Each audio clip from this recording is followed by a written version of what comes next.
y vi volar por en medio del cielo a otro ángel que tenía el Evangelio eterno para predicarlo a los moradores de la tierra, a toda nación, tribu, lengua y pueblo.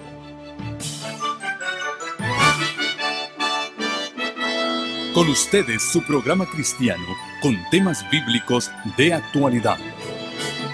Un programa que trae al mundo la verdad presente.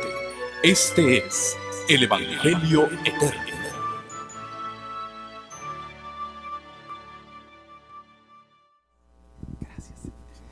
Muchas gracias, hermano Gil. Queridos hermanos, esta semana efectivamente es una semana maravillosa, porque contemplar a Cristo es la mejor experiencia. Y aunque miraremos hacia el pasado, en esos momentos finales, desde la cruz del Calvario, como hemos dicho al iniciar, Jesús no está muerto, Cristo vive, alabado sea su nombre. Y hoy, hermanos, precisamente antes de que el pastor Hugo Gambetta presente la palabra del Señor, es nuevamente un privilegio entregar una ofrenda musical al Creador, al Todopoderoso, aquel que vive y reina por los siglos de los siglos. Aleluya. Voy a invitar a mi hermana Verónica para que nuevamente pueda colocar esta ofrenda ya como un marco especial para el mensaje de hoy, que lleva por título: Padre, perdónalos porque no saben lo que hacen. Después de escuchar este canto, disfrutaremos la palabra de Dios en la voz de su siervo, el pastor Hugo Gambetta. Adelante, les dejamos con nuestra hermanita Verónica Mendoza.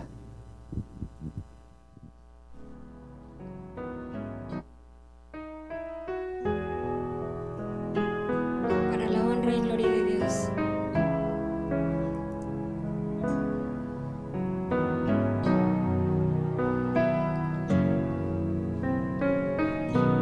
Esta hora, bienvenidos nuevamente a cada uno de ustedes.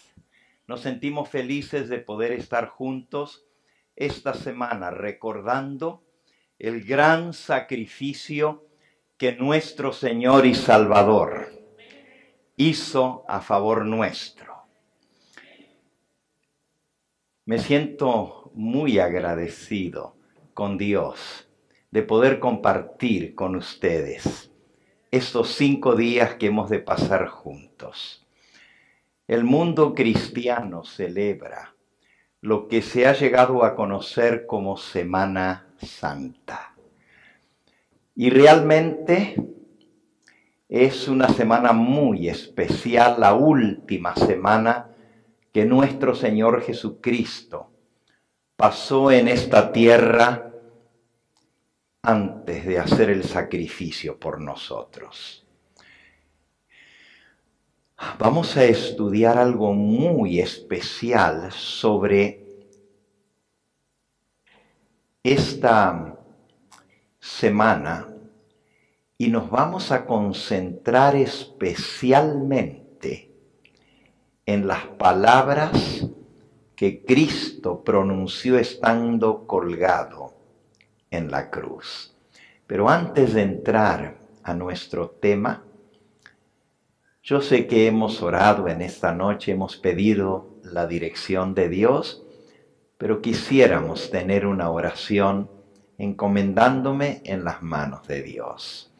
No sé si hay alguien que vino en esta noche con alguna carga, algún corazón atribulado, alguien que vino para pedir un milagro a Dios, alguien que viene con una gran necesidad. Yo quisiera orar especialmente por aquellos que necesitan oración. Si hay alguien que está enfermo en nuestro medio o tiene algún ser querido que está enfermo, quisiéramos orar por ustedes. No tengan pena de manifestar su necesidad, porque tenemos un Dios que nos ve, que nos oye y que nos contesta. ¿Creen ustedes en el poder de la oración? Amén. Voy a invitar a aquellos que tengan una petición especial, que tengan una necesidad en su corazón. En esta noche quisiéramos orar por todas esas necesidades. Y yo quisiera invitar a la hermanita Rebeca Arias, si ella me está escuchando, a que ella se acerque aquí adelante, porque acaba de regresar hoy, hace un ratito, de México. Fue a ver a su papá, que estaba enfermo, y a las 2 horas de llegar, su papá descansó, falleció. Y queremos orar por ella. Quisiera invitar a mi hermanita Rebeca, si ella se quiere acercar aquí adelante, queremos tener una oración por ella. Y también quiero invitar, si hay alguien más que tiene una necesidad especial en esta hora, que se acerquen aquí adelante para orar por ustedes también. Vengan, vengan, acérquense. Qué bonito es verles. Todos tenemos necesidades, pero hay algunos que venimos con corazón atribulado. Vamos a pedirle con fe al Señor. Pasen más cerquita aquí para que todos los que están viniendo puedan también, y pueden ocupar estos lugares aquí al costado también. Allí está bien, sí, donde ustedes gusten. Sí, a los que vienen allá, si pueden correrse un poquito para que todos puedan acercarse. Muchas gracias. Muchas gracias. La palabra de Dios dice en Santiago capítulo 1. Santiago capítulo 1. Pero pida con fe, no dudando nada, porque el que duda es semejante a la onda del mar, que es arrastrada por el viento y echada de una parte a otra. No piense pues quien tal haga que recibirá cosa alguna del Señor. Así que debemos pedir con fe, no dudando nada. Pero luego dice en el mismo Santiago: hermanos, orad unos por otros para que seáis sanados. La oración eficaz del justo puede mucho. El profeta Elías era hombre sujeto a pasiones semejantes a las nuestras, pero oró fervientemente para que no lloviese, y no llovió sobre la tierra por 3 años y 6 meses. Y luego oró otra vez, y el cielo dio lluvia, y la tierra produjo su fruto. Si un hombre, igual que nosotros, de carne y hueso, con las necesidades que nosotros tenemos, pudo orar fervientemente y se cerró el cielo por 3 años y medio, y luego volvió a orar y Dios mandó lluvia, tanto que tuvo que salir él corriendo porque se venía la tormenta, ¿por qué nosotros vamos a dudar de que Dios es todopoderoso para darnos los pedidos de nuestro corazón? Les invito a que nos acerquemos a Él con fe, en plena confianza. Yo acostumbro a orar a mi Padre Celestial de rodillas. Si usted puede acompañarme, nos podemos arrodillar. Y si no lo puede hacer, nomás incline su rostro y doble las rodillas de su alma en reverencia ante Dios. Y Él, que conoce nuestro corazón, nos va a dar los pedidos de nuestra alma. Vamos a orar. Padre Santo y Dios nuestro, sea tu nombre bendito y glorificado en esta hora. Tu pueblo aquí reunido viene postrado delante de ti, reconociendo que eres nuestro Dios, un Dios grande, fuerte, poderoso, misericordioso y clemente. Y por eso venimos a ti con fe. Cada uno de los que estamos aquí hemos pasado porque hay una necesidad en nuestra alma. Hay un pedido en nuestro corazón y tú lo conoces. Aún antes de balbucear nuestra oración, tu oído está atento a responder a nuestra súplica. Padre Santo, en el nombre de Jesucristo, tu Hijo, te pedimos que seas propicio a cada necesidad. Tú conoces cuáles son. Tú sabes lo que es mejor para nosotros. Si tú lo anhelas y tú lo deseas y es tu voluntad, tú puedes sanar a los que están enfermos. Pon tu mano poderosa sobre ellos y restaura su salud. Padre Santo, también te pedimos que obres ese milagro que esta alma te está pidiendo. Tú conoces, Señor, cuál es esa necesidad tan grande que suplicamos delante de ti. Sé propicio a cada uno y danos los pedidos de nuestro corazón para gloria de tu nombre.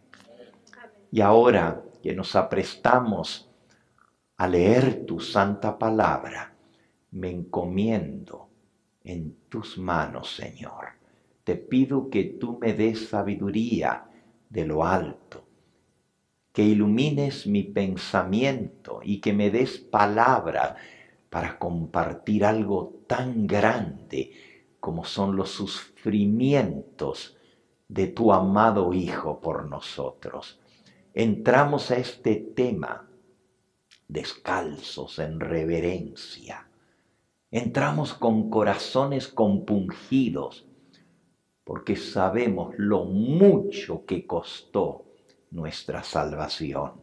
Y te pedimos que tu Espíritu Santo impresione cada mente, cada corazón, y que salgamos de aquí diciendo cuán grande es ese amor, cuán incomprensible que se dio por mí, el más vil pecador.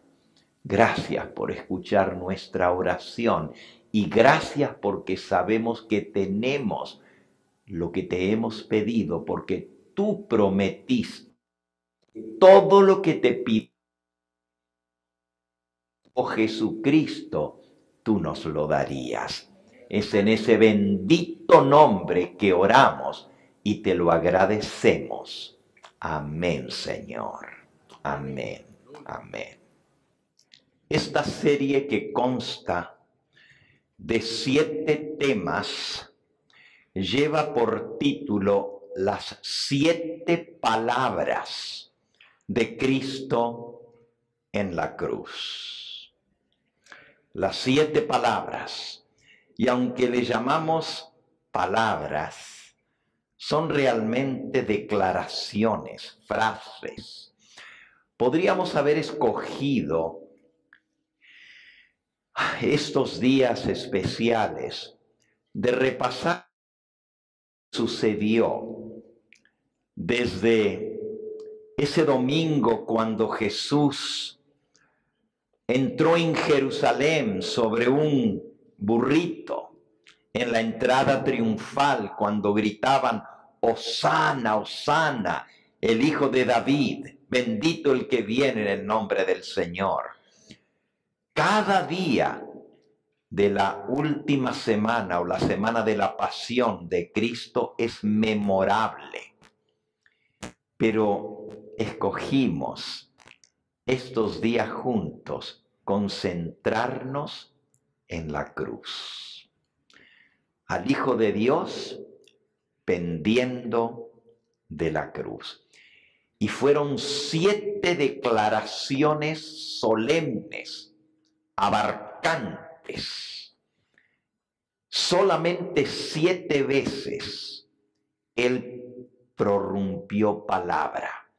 Y estudiaremos cada una de esas palabras que él pronunció.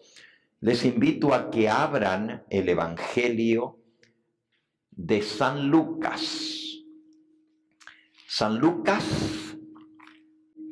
capítulo 23. Hoy, por ser la primera noche, vamos a leer un poquito más para tomar el hilo de lo que está pasando y luego nos detendremos en la primera frase de Cristo colgado en la cruz. Voy a comenzar leyendo desde el versículo 13 en adelante. San Lucas 23, versículo 13. Entonces Pilato, convocando a los principales sacerdotes y a los gobernantes y al pueblo, les dijo: me habéis presentado a este como un hombre que perturbaba al pueblo, pero habiéndole interrogado yo delante de vosotros, no he hallado en este hombre delito alguno de aquello de lo que le acusáis. Y ni aun Herodes, porque os remití a él, y aquí nada digno de muerte ha hecho este hombre. Le soltaré, pues, después de castigarlo. Y tenía él necesidad de soltarles uno en cada fiesta, esa era la costumbre. Mas toda la multitud dio voces a una, diciendo: ¡fuera con este! ¡Suéltanos a Barrabás!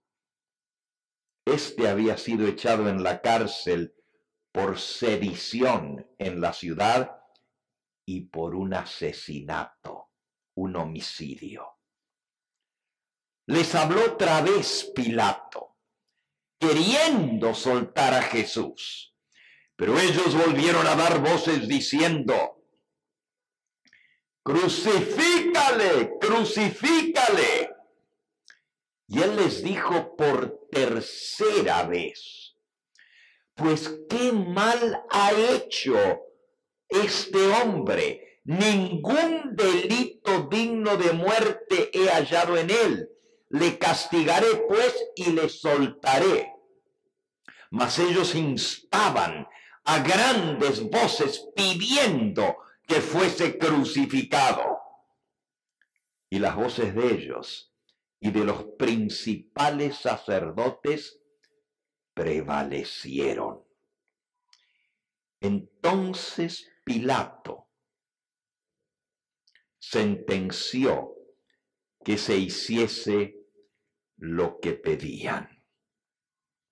Y les soltó a aquel que había sido echado en la cárcel por sedición y homicidio, a quien habían pedido, y entregó a Jesús a la voluntad de ellos.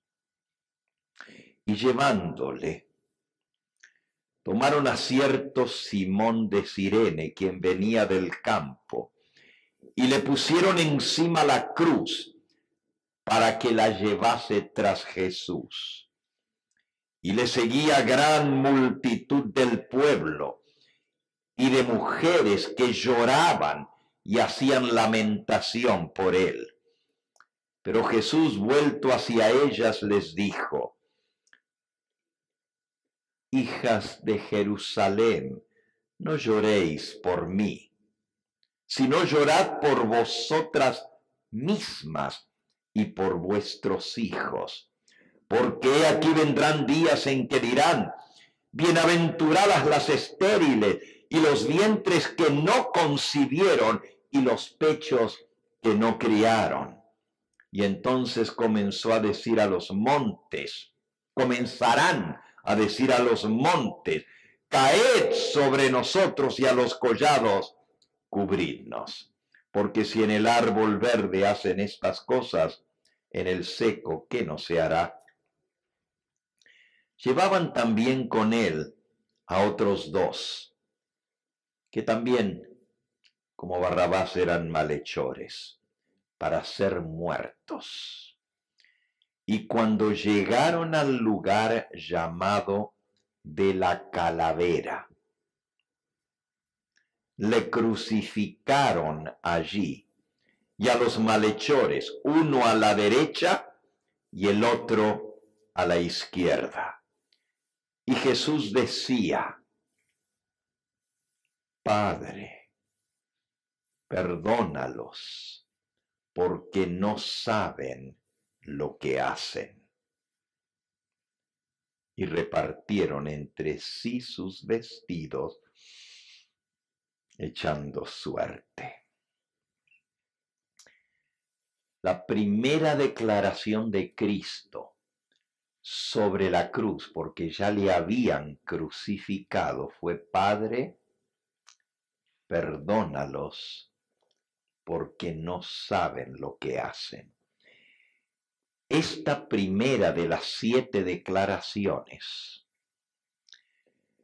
fue hecha cuando la cruz aún no había sido levantada.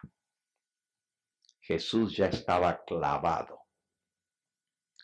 La cruz se acostaba en el suelo.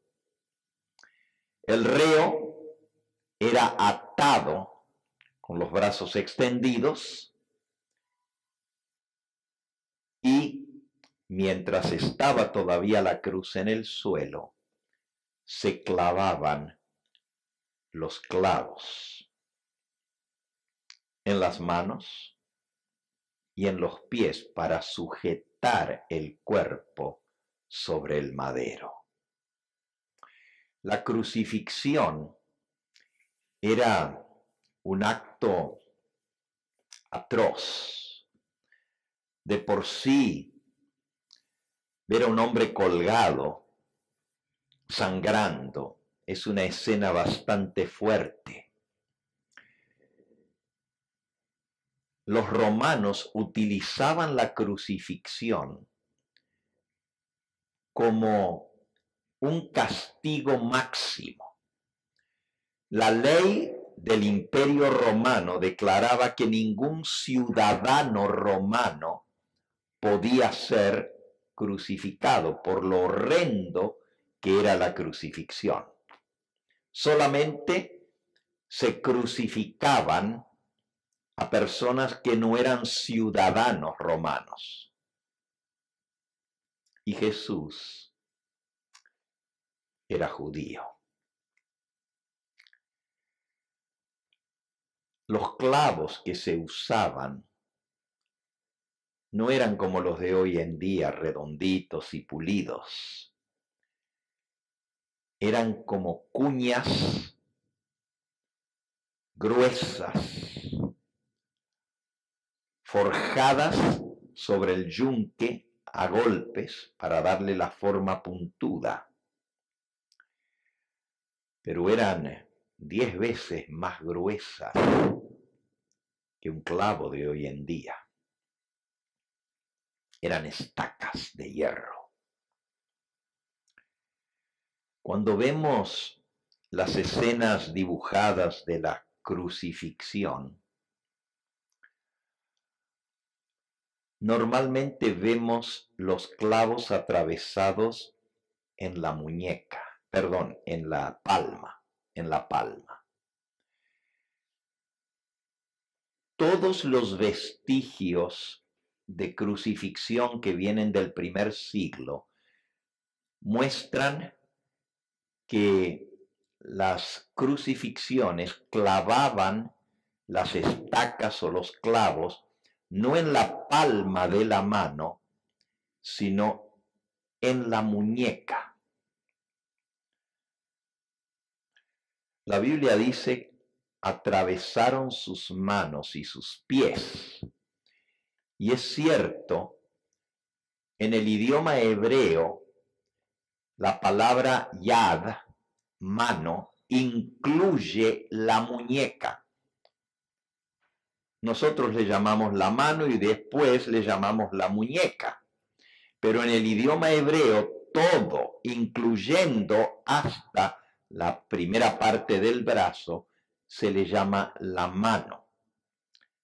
Cuando la Biblia dice que atravesaron sus manos, se refiere a que los clavos fueron colocados en la muñeca. ¿Y qué tiene de importante esto? Bueno, en primer lugar, si los clavos se atraviesan en la palma, el peso del cuerpo desgarraría la carne. Nuestras manos tienen huesos que se unen. Está los huesos separados aquí y se unen recién al pie de la mano, en la muñeca. Si atraviesan un clavo aquí,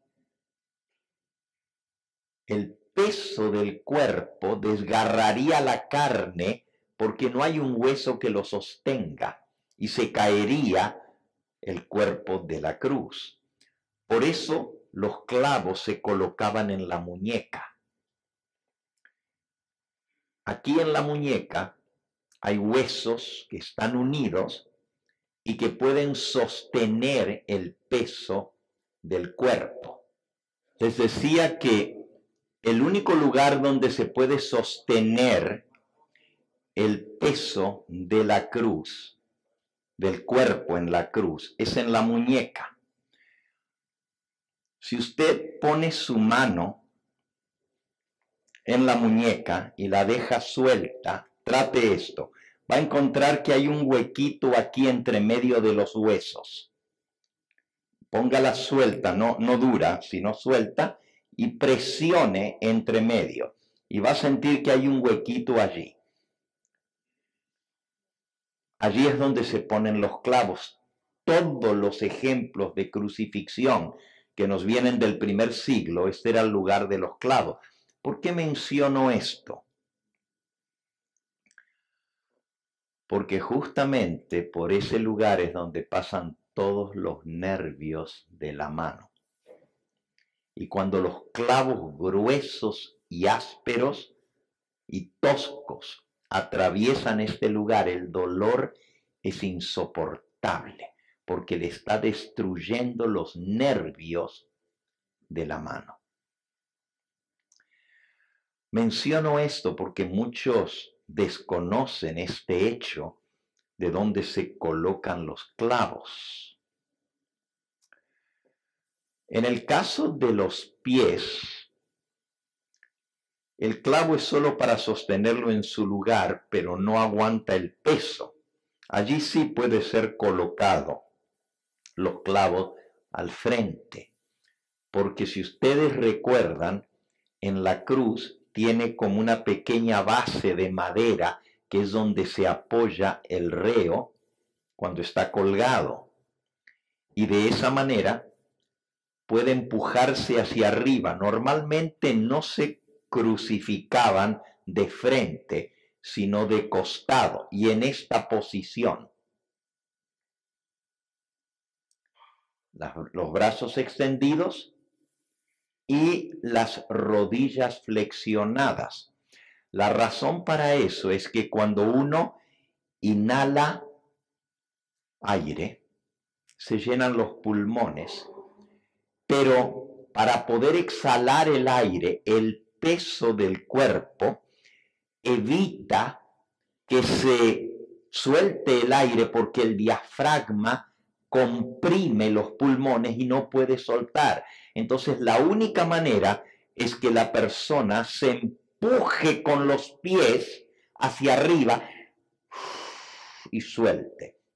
Y entonces vuelve a caer otra vez en esta posición, agarra aire, pero ahora ya no lo puede soltar y tiene que empujar para soltarlo. Recuerden que Cristo fue flagelado 3 veces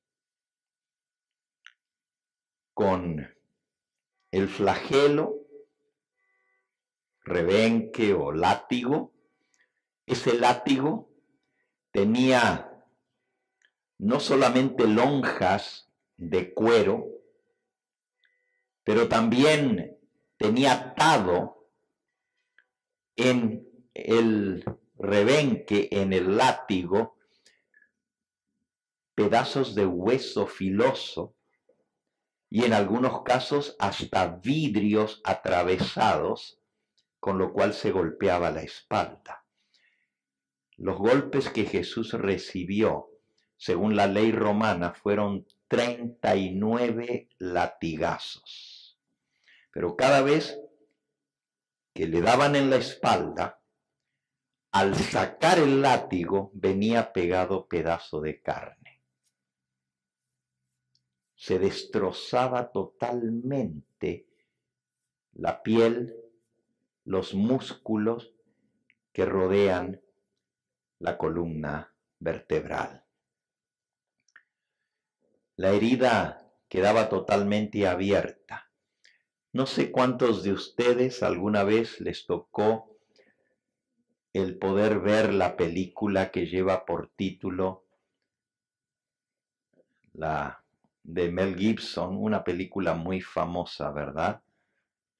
La Pasión. ¿Cuántos vieron esa película? Bueno, creo que todos la han visto alguna vez. Ustedes recuerdan los latigazos, ¿verdad? Y cómo quedó su espalda. Y eso que es película. Cuando la película recién salió, fuimos mi esposa con nuestros hijos a ver la película. No acostumbro ir al cine, que yo recuerde, 1 o 2 veces en mi vida he entrado a un cine, pero esa fue una de las veces para ver La Pasión del Cristo. Y fue tan impresionante el verla.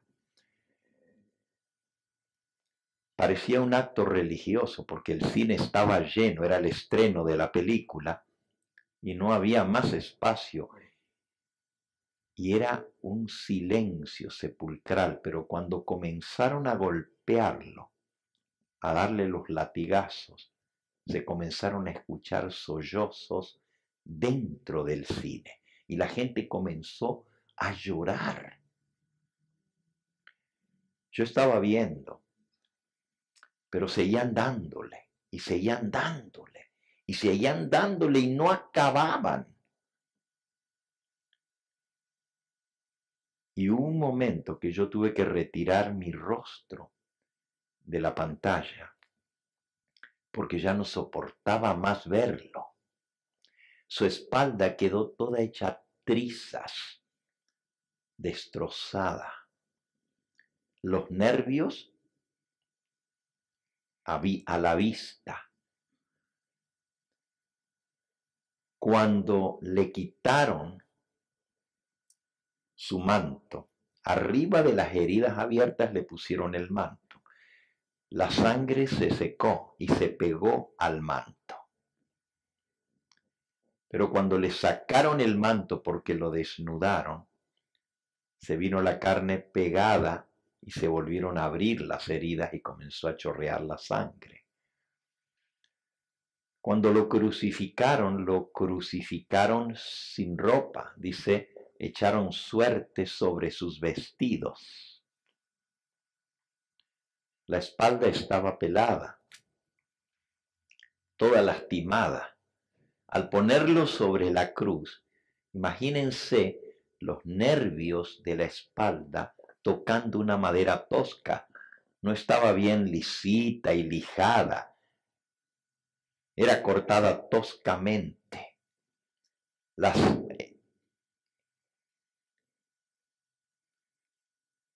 Se le metían en la espalda los pedazos de madera.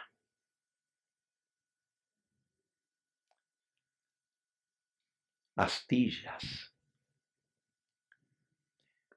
La semana pasada, trabajando en mi huerta, se me metió una astilla aquí porque la mezclo con madera molida a la tierra y me clavé una astilla. Aquí tengo todavía el huequito de donde me tuve que quitar la astilla y duele bastante y era en el dedo. Ahora imagínense la espalda abierta y sangrando. Y cada vez que Jesús quería soltar el aire, porque si no se asfixiaba, estaba así y tenía que empujarse y le raspaba la espalda y le seguía sangrando. Aparte le pusieron una corona de espinas. Y dice allí que los soldados, cuando le pusieron la corona de espinas, le daban con una caña para que las espinas se le clavaran sobre su sien. Les cuento todo esto para que entendamos las palabras del Señor Jesús. Padre, perdónalos, porque no saben lo que hacen. En lugar de pensar en sí mismo y en el dolor que estaba sufriendo cuando sus nervios de la mano estaban siendo destrozados por los clavos, atravesando sus carnes, de sus manos, de sus pies, su sien sangrando, en lugar de pensar en sí mismo, pensó en aquellos que lo estaban crucificando. Y quiero dejarles saber que sus palabras, Padre, perdónalos, porque no saben lo que hacen, se pronunciaron mientras le estaban clavando los clavos, mientras la cruz estaba todavía acostada en el suelo. Luego la levantaron, se horadaba el suelo, que era piedra, se le hacía un orificio en la piedra a pico, bastante profundo para que la cruz pudiese quedar parada, porque si no, si era poquito se caía. Así que tenía por lo menos 1 metro de profundidad. ¿Cómo levantar una cruz con un cuerpo encima? Muchos hombres tenían que empujar al mismo tiempo y otros tirar con sogas para irla levantando. Unos empujaban y otros jalaban con la soga. Y ese momento el cuerpo entonces cae y se aguanta sobre la carne. Y es como que le estuvieran majando los nervios. Pero al llegar al borde donde está el pozo horadado en la piedra, llega al borde y ya la cruz levantada, y de pronto cae dentro del pozo la parte inferior de la cruz con un golpe seco y se va 1 metro hacia abajo en la piedra. Eso sacude todo el cuerpo y crea dolores increíbles. Humanamente, los seres humanos no pueden soportar, y la mayoría se desmayan cuando levantan la cruz del dolor. De las 7 palabras que Cristo habló en la cruz, la primera la habló cuando lo estaban crucificando, cuando ya estaba clavado en la cruz, pidió perdón. Todas las demás las dijo ya estando clavado en la cruz.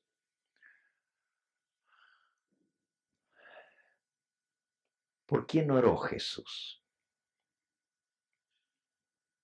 Cuando dijo, Padre, perdónalos porque no saben lo que hacen. ¿Por quién oró? La primera pregunta antes de contestar esa es, ¿por qué Cristo tuvo que morir? ¿Por qué? El apóstol Pablo, escribiendo a los Corintios, en 1 de Corintios, capítulo 15, comenzando en el versículo 1, dice, además os declaro, hermanos, el evangelio que os he predicado, el cual también recibisteis, en el cual también perseveráis, Por el cual asimismo, si retenéis la palabra que os he predicado, sois salvos, si no creísteis en vano. Porque primeramente os he enseñado lo que asimismo yo recibí, que Cristo murió por nuestros pecados, conforme a las Escrituras. La muerte de Cristo fue para saldar la cuenta de nuestros pecados. Entonces, cuando Jesús ora, Padre, perdónalos, porque no saben lo que hacen, no está orando solamente por los soldados romanos que están ejecutando ese hecho atroz de crucificarle. No ora solamente por aquellos que a los gritos dijeron crucifícale, crucifícale, aún después de que Pilato había dicho que era inocente y que no tenían ningún mal. No ora por los sacerdotes que le injuriaban y por la gente que se burlaba de él. Allí mismo en San Lucas, capítulo 23, el versículo que sigue, estamos en Lucas 23, versículo 34, y Jesús decía, Padre, perdónalos porque no saben lo que hacen. Y repartieron entre sí sus vestidos, echando suertes. Y el pueblo estaba mirando, y aún los gobernantes se burlaban de él, diciendo, a otros salvó, sálvese a sí mismo, si este es el Cristo, el escogido de Dios. Y los soldados también le escarnecían. Y presentándole vinagre, le decían, si tú eres el rey de los judíos, sálvate a ti mismo. Todos a su alrededor se burlaban. Los dirigentes, los sacerdotes, el pueblo, los soldados. Es decir, todos se unieron para burlarse del Hijo de Dios. El escarnecimiento peor fue que le quitaron sus vestidos. Lo crucificaron desnudo. Los pintores de la Edad Media pintan a Jesús cubierto su cintura hacia abajo con un taparrabo, porque es vergonzoso pintar al Hijo de Dios, nuestro Salvador, totalmente desnudo. Pero si leemos los 4 evangelios, vamos a descubrir que le quitaron toda su ropa. Fue tan grave la situación de la burla, y eso era parte de la crucifixión, desnudarlos, que el Padre se compadeció de su Hijo y envió profundas tinieblas en torno a la cruz. Y esas tinieblas duraron desde las 12 del mediodía hasta las 3 de la tarde, cuando él expiró. Podemos buscar en San Juan, en el capítulo 19. San Juan, capítulo 19. Y dice nuevamente la escritura que ya leímos, versículo 23, cuando los soldados hubieron crucificado a Jesús, tomaron sus vestidos e hicieron 4 partes, una para cada soldado. Tomaron también su túnica, la cual era sin costura, de un solo tejido de arriba abajo. Y entonces dijeron entre sí, no la partamos, sino echemos suerte sobre ella, a ver de quién será. Y esto fue para que se cumpliese la escritura que dice, repartieron entre sí mis vestidos y sobre mi ropa echaron suertes. Así lo hicieron los soldados. Allí vemos entonces lo de quitarle la ropa completamente, e hicieron 4 partes. Pero es interesante porque la ropa son 4 partes.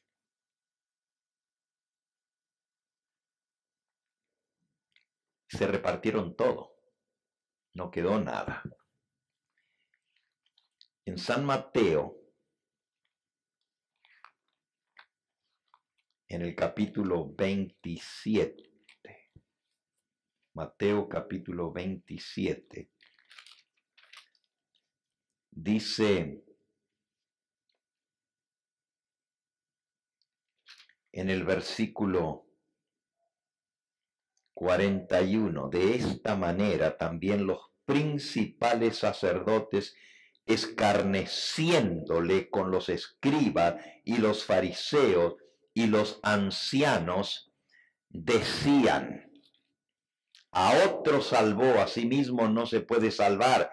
Si es el Rey de Israel, descienda ahora de la cruz y creeremos en él. Confió en Dios. Líbrele ahora si le quiere, porque ha dicho: soy hijo de Dios. Lo mismo le injuriaban también los ladrones que estaban crucificados con él. Y ahora el versículo 45 dice: y desde la hora sexta hubo tinieblas sobre toda la tierra hasta la hora novena. La hora sexta son las 12 del mediodía y la hora novena son las 3 de la tarde. Dios envió tinieblas sobrenaturales que rodearon en forma misteriosa la cruz, y de allí se extendieron por toda Jerusalén y por el resto de Judea. No era un eclipse, eran tinieblas profundas, oscuras, para cubrir la vergüenza de su Hijo crucificado, desnudo sobre la cruz, para que los ojos burlones no pudieran ver la escena. Les leo ahora un pequeño parrafito del capítulo titulado Los sufrimientos de Cristo. Soportó insultos, burlas e ignominiosos abusos hasta que fue desfigurado su parecer y su hermosura más que la de los hijos de los hombres. ¿Quién puede comprender el amor manifestado aquí? La hueste angélica, los ángeles, contemplaron con admiración y pesar a aquel que había sido la majestad del cielo y que había llevado la corona de gloria y ahora soportaba una corona de espinas, víctima sangrante de la ira de una turba enfurecida, inflamada de insana locura por la ira de Satanás. Contemplemos al paciente y dolorido. Las espinas coronan su cabeza, su sangre fluye de las venas laceradas, y todo por causa del pecado del hombre. Nada podría haber inducido a Cristo a dejar su honor y majestad celestiales y venir a un mundo pecaminoso para ser olvidado, despreciado y rechazado por aquellos a quienes había venido a salvar, y finalmente para sufrir en la cruz. Nada podría haberle llevado a hacer esto, sino el amor eterno y redentor que siempre será para nosotros un misterio. Admiraos, oh cielos, asómbrate, oh tierra, he aquí al opresor y al oprimido. Una vasta multitud rodea al Salvador del mundo. Burlas, escarnios se mezclan con maldiciones y blasfemias. Los miserables sin sentimientos comentan su humilde nacimiento y su vida. Dicen que fue hijo de una mujer soltera. ¿Quién sabe quién sea su padre? Los príncipes de los sacerdotes y ancianos ridiculizaban su aserto de que es el Hijo de Dios, y las bromas vulgares y el ridículo insultante vuelan de un labio a otro. Satanás ejercía pleno dominio sobre las mentes de sus siervos. A fin de lograr esto eficazmente, comenzó con los príncipes de los sacerdotes y ancianos y les infundió frenesí religioso. Movía a los sacerdotes el mismo espíritu satánico que agitaba a los más viles y endurecidos miserables. Prevalecía una armonía corrupta en los sentimientos de todos, desde los sacerdotes, los ancianos hipócritas, hasta los más degradados. Sobre los hombros de Cristo, el precioso Hijo de Dios, pendían los pecados del mundo.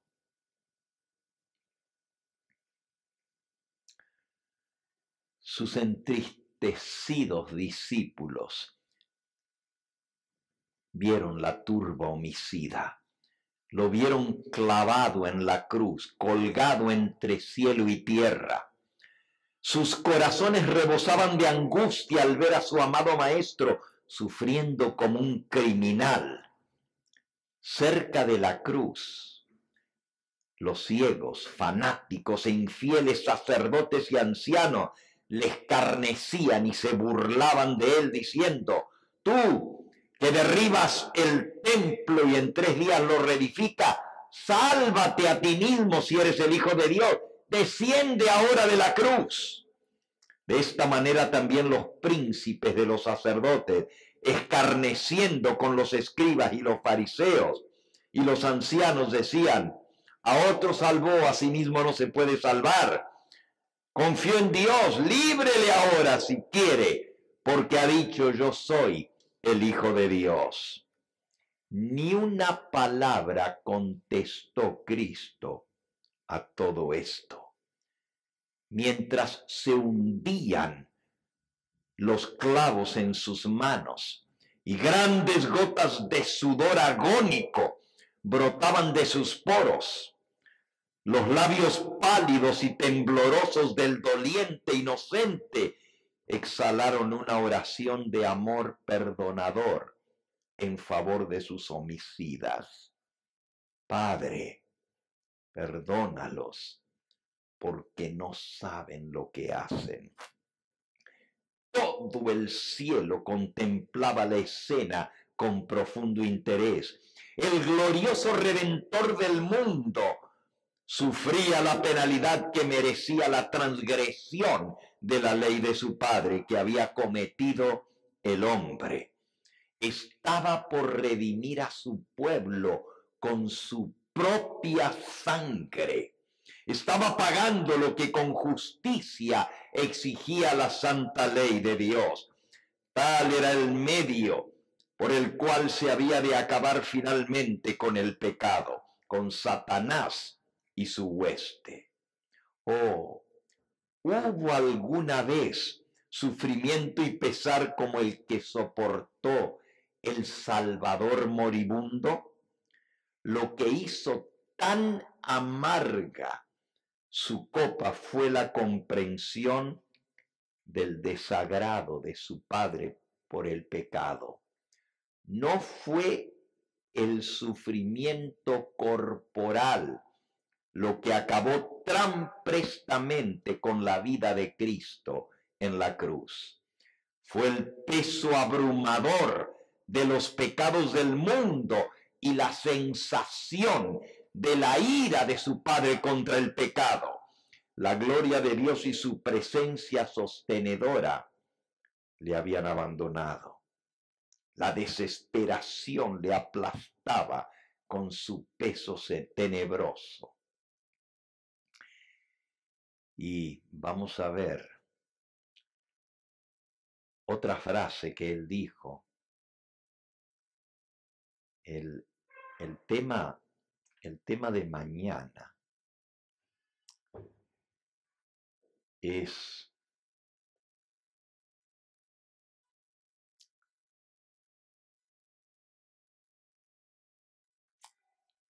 acuérdate de mí cuando vengas en tu reino, y Jesús le dice, de cierto te digo, estarás conmigo en el paraíso. El tema del viernes es, mujer, he aquí tu hijo. Y a su madre le dijo esas palabras, y al discípulo que amaba, he aquí tu madre. El viernes vamos a hablar de la Virgen María. Y el sábado vamos a ver la expresión terrible de Cristo, Elí, Elí, lama sabactani, Dios mío, ¿por qué me has desamparado? Pero esta noche tenemos que comprender qué significa Padre, perdónalos, porque no saben lo que hacen. ¿A quién se refería esa oración? ¿Por quién pidió perdón Cristo? El libro El deseado de todas las gentes, que es el libro más hermoso de la biografía de nuestro Señor Jesucristo. Ese libro que algunos de ustedes recibieron por regalo en esta noche. En el capítulo El Calvario, tiene una frase impresionante. Dice, la oración de Cristo, Padre, perdónalos porque no saben lo que hacen, no fue solo por los soldados que lo crucificaron, ni por la turba homicida, ni por los sacerdotes que se burlaban de él. Incluía a todo pecador que hubiera vivido, que viviera o que habría de vivir desde el comienzo del mundo hasta el fin. Te incluye a ti y me incluye a mí. Padre, perdónalos porque no saben lo que hacen. ¿Por qué el hombre necesita perdón? Porque hemos transgredido la ley de Dios, porque somos pecadores y escogemos ofender a nuestro Padre Celestial y a nuestro prójimo. Y la paga del pecado es la muerte. Todos, cada uno de nosotros debiéramos haber muerto. Y deberíamos morir por nuestro pecado. Cada uno de nosotros merecemos lo que Cristo sufrió. Cada uno de esos golpes tendría que haberse dirigido a nosotros. Cada una de las cosas que Cristo sufrió es lo que nosotros merecíamos. Él fue tratado como nosotros merecemos, para que nosotros fuésemos tratados como Él se merece. Él sufrió la muerte cruenta para que tú y yo fuéramos salvos de esa terrible condenación. La palabra de Dios dice, todos nosotros nos descarriamos como ovejas. Cada cual se apartó por su camino. No hay justo ni siquiera uno. Pero Cristo cargó el pecado de todos nosotros. Ahora quiero decirles algo con respecto al perdón de los pecados. A veces nosotros pensamos que Dios nos perdona porque nosotros nos arrepentimos. Y yo creo que debemos arrepentirnos porque no hay algo más horrendo que hacer un daño a otro y no arrepentirse. Y más si ese daño es contra Dios. Yo creo en el arrepentimiento porque la Biblia lo enseña. Pero Dios no nos perdona porque yo me arrepiento. Dios no me perdona porque yo pido perdón. Dios me perdonó porque Cristo oró siendo crucificado: Padre, perdónalos porque no saben lo que hacen. Fue la oración de Cristo la que consiguió tu perdón y el mío. Déjenme ponérselos en forma muy clarita. No importa cuánto yo me arrepintiera, ni cuánto llorara por mi pecado, ni cuánto pidiera perdón, ni confesara mi falta ante Dios, si Cristo no hubiera muerto, no habría perdón. Realmente, no es mi arrepentimiento lo que me gana el perdón. No es mi confesión lo que hace posible que Dios me perdone. Fue la muerte de Cristo en la cruz lo que pagó la deuda. Así que en primer lugar, mi perdón es algo que ya está consumado. ¿Ustedes creen que Cristo contestó que el Padre contestó la oración de su Hijo cuando estaba siendo crucificado? ¿Creen ustedes que la contestó? Porque Jesús oró: Padre, perdónalos porque no saben lo que hacen. Fue una oración dirigida a su Padre. La pregunta es, ¿contestó el Padre esa oración? ¿Y cómo la contestó? Perdonándonos a cada uno de nosotros. A todo pecador que haya vivido o que vaya a vivir hasta el fin del mundo, está incluido en la oración de Cristo: Padre, perdónalos. Entonces, la pregunta es, ¿por cuántos murió Cristo? ¿Solamente por los que se arrepienten? ¿Solamente por los que piden perdón? ¿Murió solamente por aquellos que aceptan su sacrificio o murió por todos? Entonces, ¿quiere decir que todos estamos perdonados? ¿Por qué no?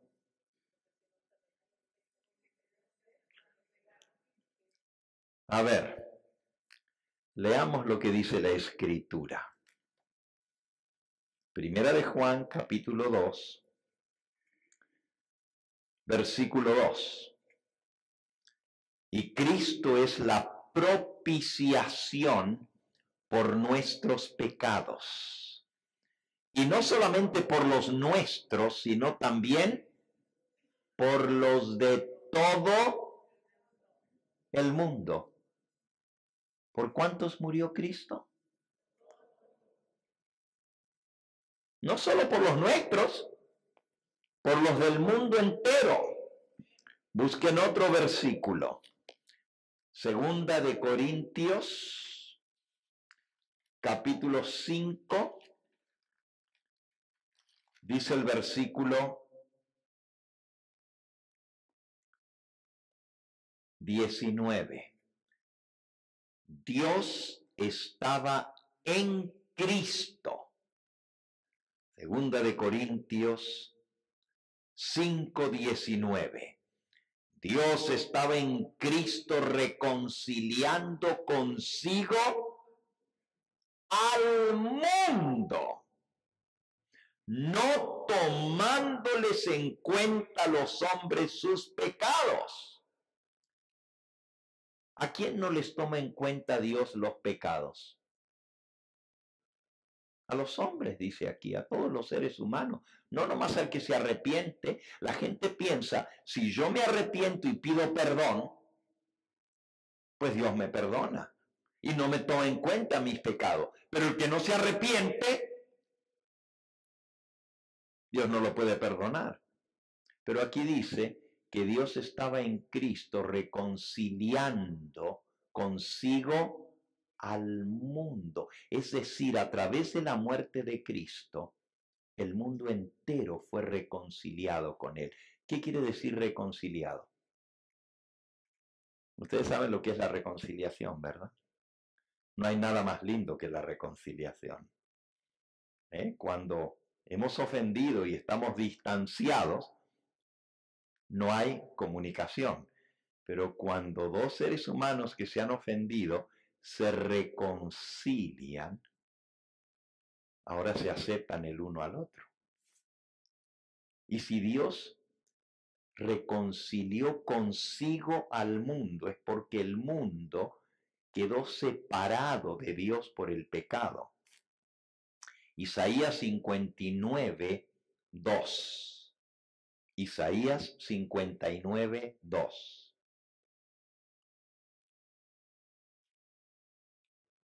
Vuestras iniquidades han hecho división entre vosotros y vuestro Dios, y vuestros pecados han hecho ocultar de vosotros su rostro para no oír. Fíjense lo que hace el pecado. El pecado causa división. El pecado causa separación. El pecado hace que Dios oculte su rostro para no oír y para no ver. Pero en Cristo, Dios reconcilió consigo al mundo. ¿Por qué? Porque Cristo oró, Padre, perdónalos porque no saben lo que hacen. Y el perdón de los pecados lo hizo posible no solo la oración de Cristo, sino la muerte de Cristo. Y si Él no hubiera muerto, no habría reconciliación ni perdón. El hecho de que Dios respondió a la oración de Cristo es porque su sacrificio fue acepto delante del Padre.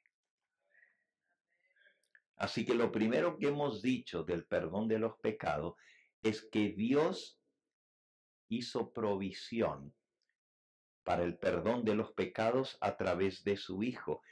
¿Y cuándo nos acepta Dios en Cristo? Romanos capítulo 5. Dice el versículo 6. Romanos 5, 6. Porque Cristo, aun cuando éramos débiles, a su tiempo murió por los impíos. Ciertamente apenas morirá alguno por un justo. Con todo pudiera ser que alguno osara morir por un bueno. Mas Dios muestra su amor para con nosotros en que siendo aún pecadores, Cristo murió por nosotros. Versículo 10, más tremendo aún. Porque siendo enemigos, fuimos reconciliados con Dios por la muerte de su Hijo. Mucho más, estando reconciliados, seremos salvos por su vida. ¿Cuándo es que Dios reconcilió consigo al mundo? Cuando nosotros éramos, ¿qué? Enemigos. Siendo enemigos, fuimos reconciliados con Dios por la muerte de su Hijo. ¿Entendemos lo que eso significa? Dios nos perdonó cuando todavía ni pensábamos en arrepentirnos. Dios nos perdonó cuando todavía ni siquiera habíamos tomado la decisión de pedirle perdón. Éramos enemigos y ya Dios nos había reconciliado consigo por medio de Cristo. ¿Entendemos ahora lo que significa la oración de Cristo? Padre, perdónalos porque no saben lo que hacen. Fue esa oración la que fue contestada cuando el Padre aceptó el sacrificio de su Hijo como paga completa por nuestros pecados. Ahora, habiendo dicho esto, ningún ser humano necesita perderse, porque la muerte de Cristo fue suficiente para pagar el pecado del mundo entero. Él es la propiciación, leímos hace un momento. Propiciación quiere decir pago por nuestros pecados. Y no solo por los nuestros, sino por los del mundo entero. Es decir, la muerte de Cristo cubre a todo pecador, desde Adán, el primero que pecó, hasta el último que vaya a pecar en este mundo. Todos están cubiertos con la muerte de Cristo. Entonces nadie tiene necesidad de perderse. Nadie. La pregunta es, si la muerte de Cristo fue suficiente para cubrir los pecados del mundo entero y reconciliarnos con Dios. Cuando hay una reconciliación es que ya no estamos enemistados. Ya Dios no está enemistado con nosotros por el pecado. Fíjense lo que dice el versículo. Si siendo enemigos fuimos reconciliados con Dios por la muerte de su Hijo. Siendo enemigos fuimos reconciliados. Y si somos enemigos, todavía no hicimos nada para merecer el perdón, ni para pedir el perdón. Cuando ni siquiera pensábamos en pedir el perdón, ya estábamos reconciliados. Es decir, ya Dios no les toma en cuenta a los hombres sus pecados. Pero ahora vamos a la segunda parte. La moneda siempre tiene dos lados, ¿verdad? El primer lado de la moneda dice que nadie se tiene que perder, porque la muerte de Cristo es suficiente para pagar por todos nuestros pecados. Y la oración de Cristo, Padre, perdónalos porque no saben lo que hace, nos incluye a todos. Pero el otro lado de la moneda, y ahora escúchenlo porque es bien importante, dice así: si todos estamos reconciliados con Dios, ¿por qué entonces no todos van a ser salvos?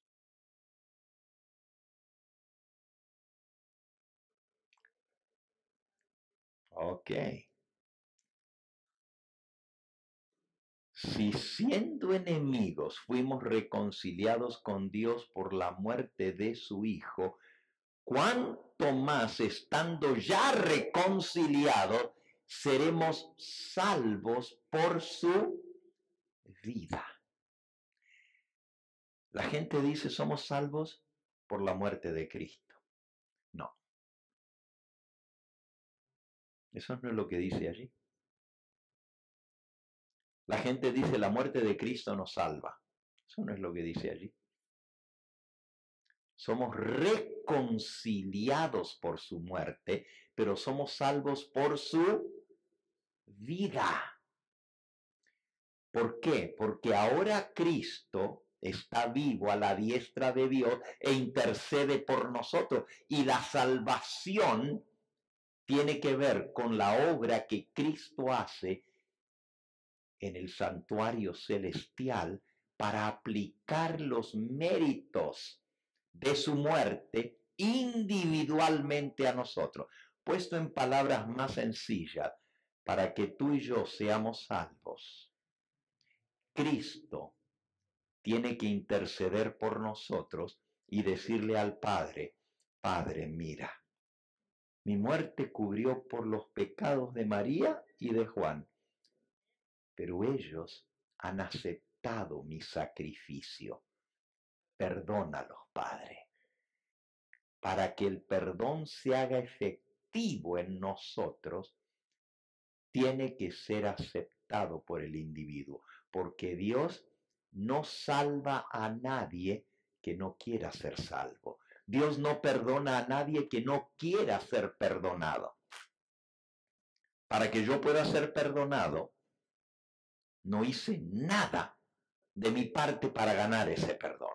Es algo que Cristo hizo, que Cristo resolvió con el Padre por su oración. Padre, perdónalo. Y el Padre dijo, sí, Hijo, los perdono a todos por tu sacrificio, por tu muerte. Pero para que ese perdón efectúe mi salvación, yo lo tengo que aceptar individualmente. Porque de tal manera amó Dios al mundo que dio a su Hijo unigénito, para que todo aquel que en él crea no se pierda, mas tenga vida eterna. Sí, mi amigo y mi amiga, nadie se va a perder por sus pecados, no importa cuán terribles sean, porque de esos pecados ya fuimos perdonados por el Padre. Volvamos a ver el texto que leímos hace un momento, 2 de Corintios 5:19. Que Dios estaba en Cristo reconciliando consigo al mundo, no tomándoles en cuenta a los hombres sus pecados. Fíjense, Dios reconcilió al mundo entero a través de Cristo y no toma en cuenta los pecados. Pero nos encargó a nosotros la palabra de la reconciliación. Es decir, para que ese sacrificio de Cristo se aplique a mí y yo sea perdonado por la muerte de Cristo, yo tengo que aceptar el sacrificio. Yo tengo que querer la reconciliación. Si hay un matrimonio que están peleados y no se hablan, uno de los dos puede perdonar al otro. Pero si el otro no recibe el perdón, ni quiere dar perdón, el que ya perdonó está reconciliado, pero el otro no, porque no quiso el perdón que se le ofreció. Quiere decir que la salvación se efectúa cuando el perdón que Dios ofrece es recibido por el hombre. Voy a dar un ejemplo que ya yo lo he contado anteriormente, pero ilustra muy bien estos dos lados de la moneda. En el año 1951, hace 70 años atrás, cuando todavía existía la pena capital en California, había un hombre sentenciado a muerte en la celda de mayor seguridad de los reos que esperan condena en la cárcel de San Quintín, cerca de San Francisco. Es una isla. Hoy en día está siendo usada como museo, pero antes era la cárcel donde se esperaba la ejecución de la pena de muerte. La ejecución de la pena de muerte se ha realizado a lo largo de los años en California de distintas maneras. Hubo un tiempo que se usaba la silla eléctrica. Hubo otro tiempo que se usaba la cámara de gas. Hubo otro tiempo que se usaba la inyección letal. Le ponía una inyección para que muriera. En 1951, un hombre mató por los efectos del alcohol a su mejor amigo en una pelea. Fue sentenciado y declarado culpable y se le aplicó la pena máxima, la pena capital. Tenía que morir por haber quitado la vida a otro hombre. El hombre de nuestra historia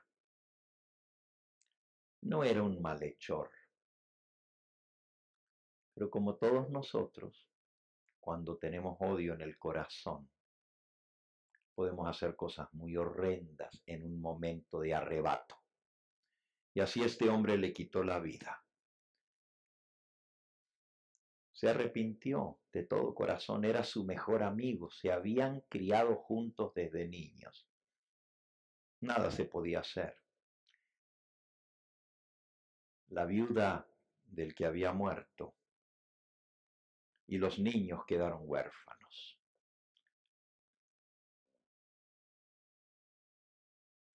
Muchas personas se preocuparon por él. Mucha gente trató de defenderlo. Y cuando se acercaba la fecha de su ejecución, mucha gente mandó cartas al gobernador de California pidiendo un indulto. Un indulto es un perdón. Y el único que lo puede hacer es el gobernador. Puede perdonar. Fueron tantas las cartas que la gente escribió. Y hasta la viuda del hombre que había sido muerto le escribió una carta al gobernador y le dijo: señor gobernador, de nada sirve que otra mujer quede viuda y otros niños queden sin padre. ¿De qué sirve que le quite la vida si eso no va a devolver a mi esposo? Eran mejores amigos. Fue por efectos del alcohol y un arrebato que esto sucedió. Le ruego que le perdone. La viuda del que había sido muerto pidió el perdón por el amigo de su esposo. Mucha gente escribió tanto, que el gobernador iba recibiendo las cartas y las iba poniendo en un cesto al lado de su escritorio para guardarla hasta que se llenó la cesta. Y luego puso otra cesta y se llenaron cantidad de cestas con cartas pidiendo el perdón. Finalmente el gobernador decidió mirar en el caso y después de estudiar todos los pormenores, decidió darle el indulto. Se dirigió a la cárcel de San Quintín. Es una isla, tuvo que tomar un barco. Iba vestido como un gobernador, con traje, así como estoy yo, con corbata, bien vestido. Le avisaron a el hombre de nuestra historia que tenía una visita. Y por los pasillos de la cárcel vio a lo lejos venir a este hombre vestido de traje y corbata. Y desde allá le gritó: oiga, no quiero hablar con nadie. Déjeme tranquilo. Él no conocía personalmente al gobernador, no lo podía reconocer.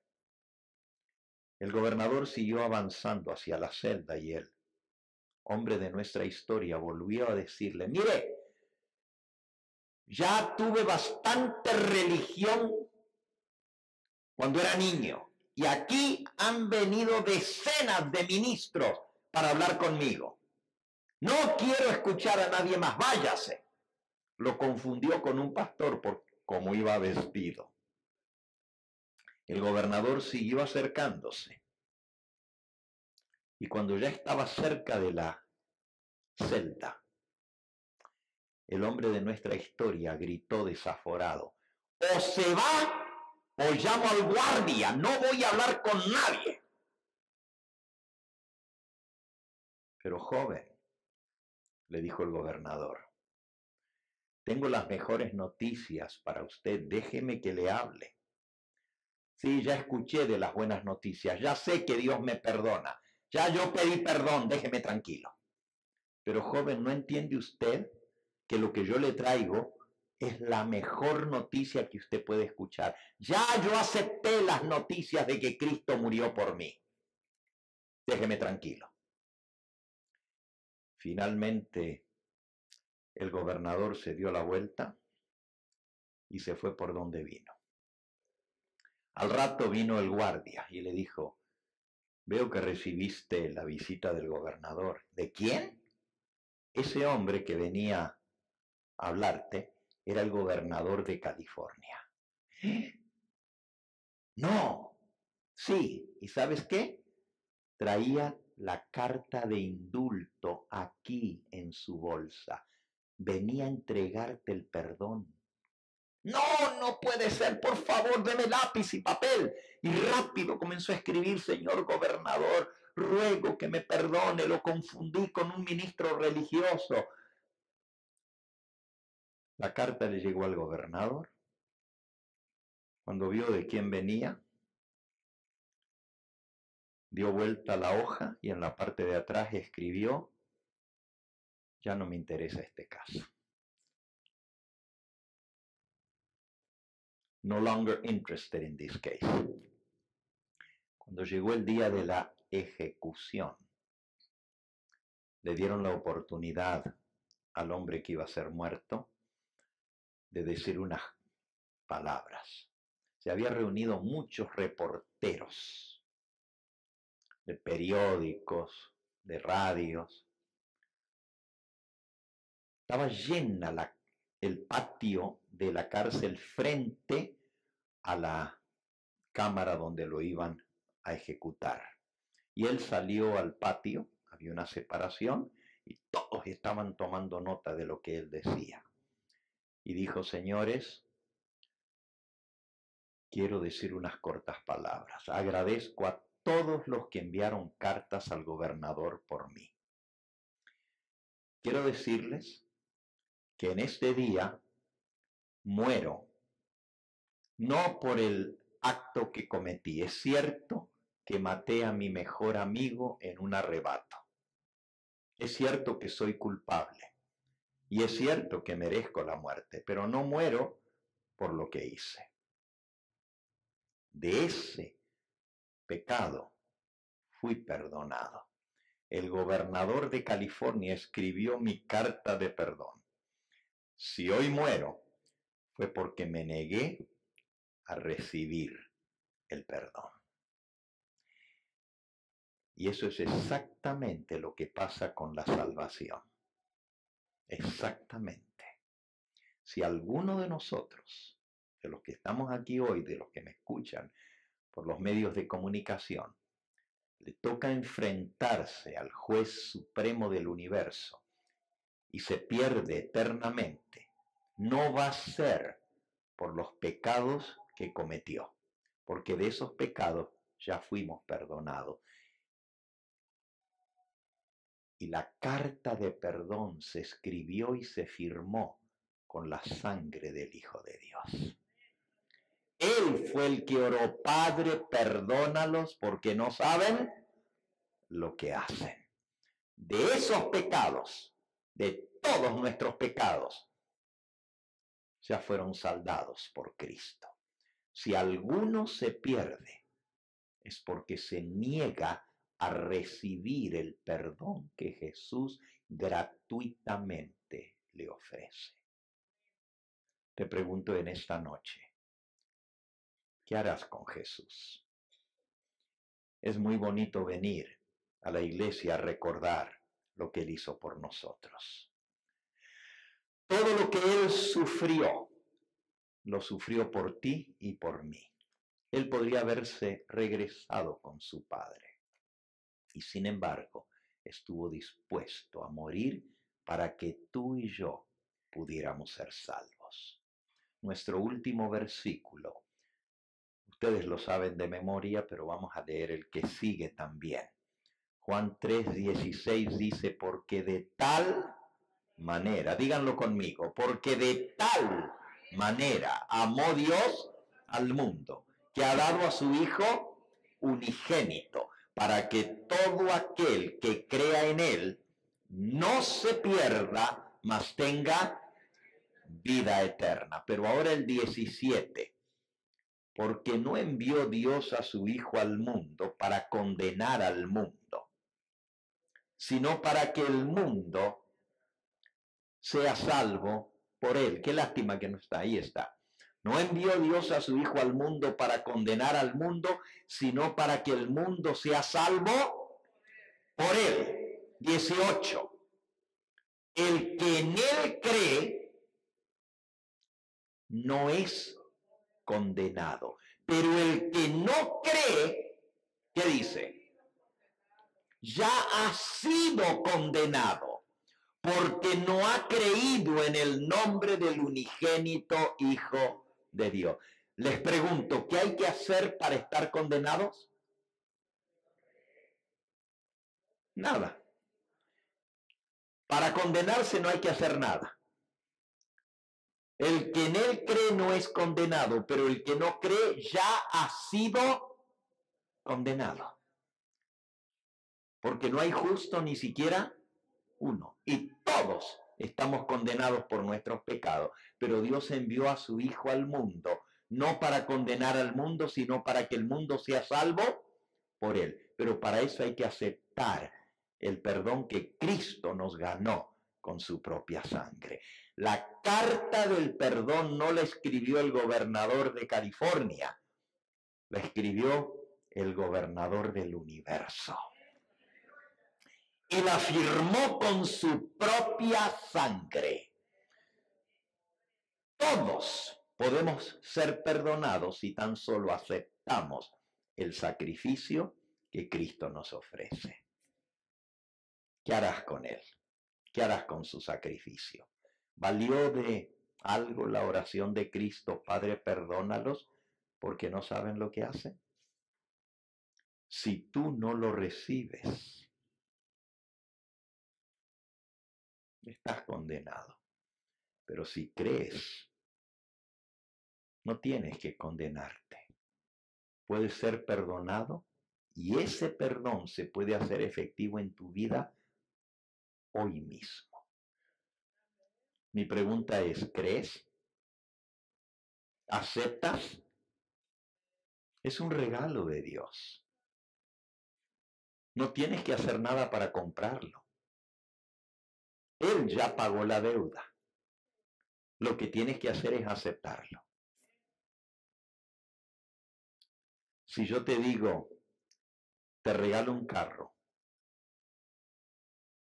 ¿qué hay que hacer para recibirlo? Primero creer. Yo creo que la mayoría de ustedes, si les digo les regalo un carro, no me van a creer. Pero si tú no aceptas el regalo, no lo vas a recibir. ¿Qué pasaría si te regalan la llave del carro y dice, es tuyo? Y tú dices, no, no puede ser. Déjame darte algo. Mira, aquí tengo $100, aunque sea acepta esto. ¿Cómo se sentiría el que te da el carro de regalo? Defraudado, ofendido. ¿Cómo le vas a dar $100 por un carro que cuesta $30,000? No podemos hacer nada para pagar el regalo de Dios.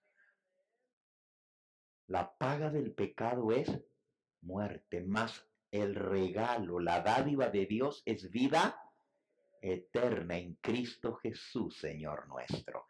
Lo único que puedes hacer es aceptarlo, es recibirlo. Y a todos los que le reciben, a los que creen en su nombre, les da poder de ser hechos hijos de Dios. ¿Quieres aceptarlo? ¿Quieres decirle, Señor, creo en ti? ¿Creo en tu sacrificio? Quiero recibir el perdón que tú me ofreces. Qué triste fuera que alguien dijera, no, Señor. Y el día del juicio yo voy a estar de testigo para decir, en el nombre de Cristo, les ofrecí el regalo de la salvación. No lo rechaces. El Señor quiere salvarte a ti y a toda tu casa. ¿Qué sabes tú si tú no eres la punta de lanza? Así como Zaqueo, que Jesús le dijo, apúrate, porque hoy ha llegado la salvación a tu casa. O como le dijo al carcelero, cree en el Señor Jesucristo y serás salvo tú y toda tu casa. ¿Tú quieres la salvación para ti y para tu familia?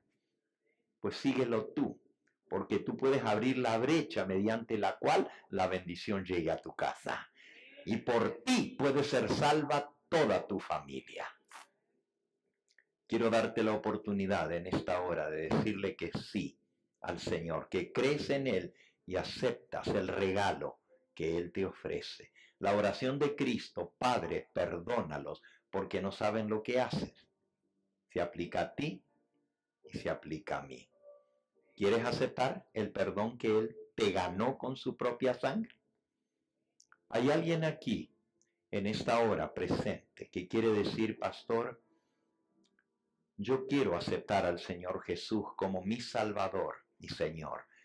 Quiero darle gracias por lo que Él hizo por mí. Y quiero decirle que no fue en vano todo lo que Él sufrió. Esos clavos que atravesaron sus manos y sus pies. Ese flagelamiento que recibió. Esa corona de espinas no fue en vano. Porque yo acepto el sacrificio que Él hizo por mí. Jesús dijo que el que cree y es bautizado será ¿qué? Salvo. Pero el que no cree ya está condenado. Hay alguien aquí que quiere decir: pastor, ore por mí. Así como oramos al principio por tus necesidades, ahora quiero orar para que el Señor aplique el perdón a tu vida y puedas ser libre de toda la condenación de tu pecado. Y qué mejor hora sino esta para recibir el perdón que Él te ofrece. ¿Hay alguien aquí que quiere decir: yo soy esa alma, pastor? Yo quiero aceptar al Señor Jesucristo como mi Salvador. ¿Quieres levantar tu mano allí en el lugar donde estás? Amén, el Señor te bendiga. Amén, el Señor te bendiga. Gloria a Dios. Amén, el Señor te bendiga a ti. ¿Quién más quiere aceptar el sacrificio que Cristo hizo por ti? Quizás hay alguien aquí que ya conoce el camino de salvación, que ya aceptó al Señor en el pasado, pero quiere decir: yo me aparté del Señor por un tiempo y quiero reconciliarme hoy con Él. ¿Hay alguien aquí a quien el Señor trajo especialmente para que se pueda reconciliar con Él? ¿Tienes el valor de levantar tu mano allí en el lugar donde estás? ¿Nadie necesita reconciliación hoy? Amén, el Señor te bendiga. Amén, el Señor te bendiga. Alabado sea su nombre. Vamos a ponernos en pie y vamos a orar. No solamente por los que aquí levantaron su mano, sino también por los que a través de los medios de comunicación, a través del internet, a través de la pantalla, han recibido el perdón que Jesús les ofrece. Quisiera invitar a la persona que está al lado de aquel que levantó la mano, que le acompañe a pasar aquí adelante. La persona que está al lado de aquel que levantó su mano, acompáñele a pasar, por favor. Venga. Amén. El Señor te bendiga. Gloria a Dios. Amén. El Señor te bendiga. Bendito sea su nombre. El Señor te bendiga. Venga. Pastor, todavía no, un momentito. Ahorita. Pueden pasar a saludarles, a darles el abrazo. Acérquense, vengan. Denles la bienvenida en el nombre del Señor. Alabado sea su nombre. Denles un abrazo y digan: el Señor te recibe, el Señor te perdona, porque has aceptado su sacrificio. Vamos a orar por ellos y luego les vamos a pedir su nombre, porque yo quiero seguir orando por ustedes. Y los pastores que están aquí van a tomar sus nombres para poder seguir orando por cada uno de ustedes. Hay gozo en el cielo por un pecador que se arrepiente. Cada uno de ustedes son preciosos para el Señor. Y Él los trajo aquí por un propósito: que tú y tu familia puedan ser salvos. Dale gracias a Dios porque eres hijo de salvación. Jesús dijo: mis ovejas oyen mi voz. Y porque son mis ovejas, reconocen mi voz y me siguen. Si tú recibiste la voz de Cristo y viniste es porque eres oveja del Señor y Él te trajo aquí. Vamos a orar por cada uno de ustedes y luego de eso no se retiren. Los pastores van a tomar sus nombres para dármelos a mí, para que yo esta noche y mañana pueda orar por ustedes también. Vamos a arrodillarnos para orar. Si no puedes arrodillarte, inclina tu rostro. La palabra del Señor dice, si confiesas con tu boca que Jesús es el Señor y crees en tu corazón que Dios lo levantó de los muertos, serás salvo. Porque con el corazón se cree para justicia y con la boca se confiesa para salvación. Y todo aquel que invocar el nombre del Señor será salvo. Les voy a dar la oportunidad de confesar con su boca que aceptan al Señor Jesús. Repitan tras mí cada frase. Padre Santo. Repitan tras mí. Padre Santo. Soy pecador. Lo reconozco. Merezco la muerte. Te doy gracias. Porque Cristo murió por mí. Acepto su sacrificio. Te recibo, Señor. Entra en mi vida. Te invito a entrar en mi corazón. Límpiame. Perdóname. Purifícame. Dame un nuevo corazón y una nueva vida. Gracias por aceptarme, por perdonarme y por limpiarme. Invoco el nombre de Cristo. Padre Santo, tú has escuchado la oración de cada una de estas almas sinceras y tú dices que no puedes mentir, que todo aquel que a ti viene, tú no lo echas fuera. Recibe a cada una de estas almas y escribe su nombre en el libro de la vida. Despídenos con tu bendición, lo pedimos en el nombre de Cristo Jesús. Amén. Amén.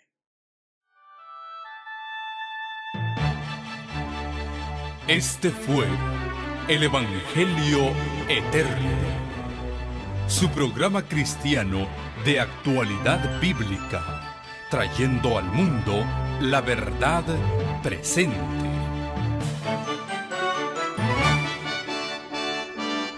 Y vi volar por en medio del cielo a otro ángel que tenía el Evangelio Eterno, para predicarlo a los moradores de la tierra, a toda nación, tribu, lengua y pueblo.